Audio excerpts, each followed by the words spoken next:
Good morning, everybody. Paul here from Ward's Farm. It's March 4th in the year of 2024. It's about 10 o'clock in the morning, and we're out in the bee shed because I'm getting ready to do some splits here pretty soon, but I want to make sure that I got everything ready to get out there and do them splits.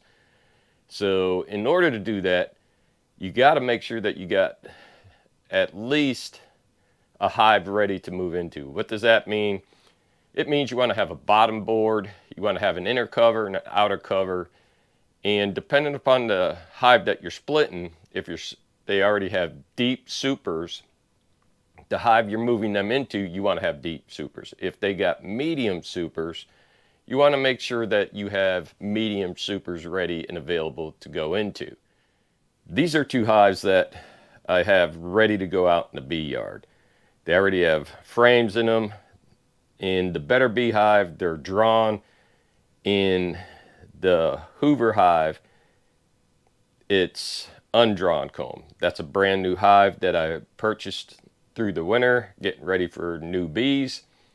The Better Bee hive, that was formerly hive 8, that I combined into another hive, and will rebuild this hive this year. You can see it has the bottom board, which is right here. It's got a reducer, which when you move your new hive into this box, you want to have the reducer on, and you want to have the small opening, not the larger opening, but the small opening on that hive, so it'll look something just like this. Because once you place your bees into this hive from the split, you're going to block this hole off for about 2 days.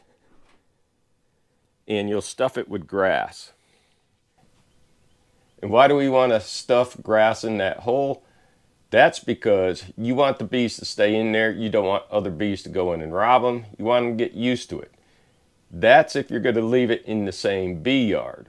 Now, if you're going to move them to another bee yard, this opening right here, you're going to go ahead and you're going to block it off completely.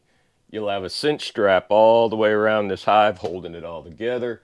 That way when you load it into your truck and you go to move it, it doesn't come apart, because you want to make sure all the bees stay in there and that nothing happens to them.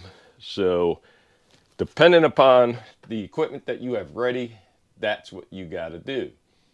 But you got to make sure you got the bottom board, the inner cover, the outer cover, the hive bodies with drawn comb or undrawn comb.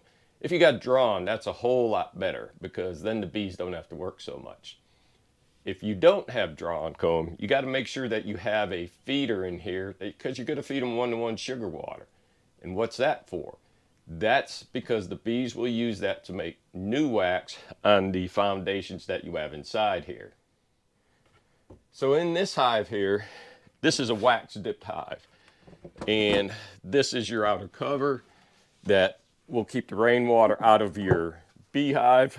All the equipment is wax dipped to stop water from penetrating, and it'll last longer. This is your inner cover. Your inner cover usually has one hole. Sometimes you'll have a groove cut out on one end, sometimes you don't. And this hive, it is not in there. So this is your inner cover. And then you have a medium hive body and 2 deep hive bodies on top of a bottom board. That's a solid bottom board, not a screen, it's solid. And you have your reducer. Let me get it. This is your reducer. It will have 2 holes on it. One a shallow hole, the other deeper cutout hole like that. That allows more airflow. It gives more room for a lot of bees coming and going. When you do your split, you want the smaller hole, because this makes it harder for other bees to come in to rob the hive. And when you first put it together, you're going to stuff this hole with grass or something to keep the bees inside your box. You don't want them coming and going for the first 2 days if you're leaving them in the yard, because you want them to make a queen. If you're doing a walkaway split, if you can buy a queen, that's even better. But depending upon the time of year, if you're doing March splits, you're probably not going to be able to find a queen.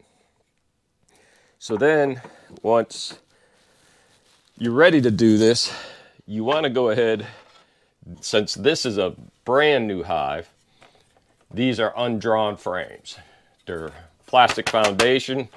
They've been waxed twice. They were waxed when I bought them, and then I re-waxed them. And there's 10 frames of mediums and 2 deeps. Since most of my hives are deeps, we'll start out with the deeps. So when you're getting ready to do your splits, there's a couple of things you want to do.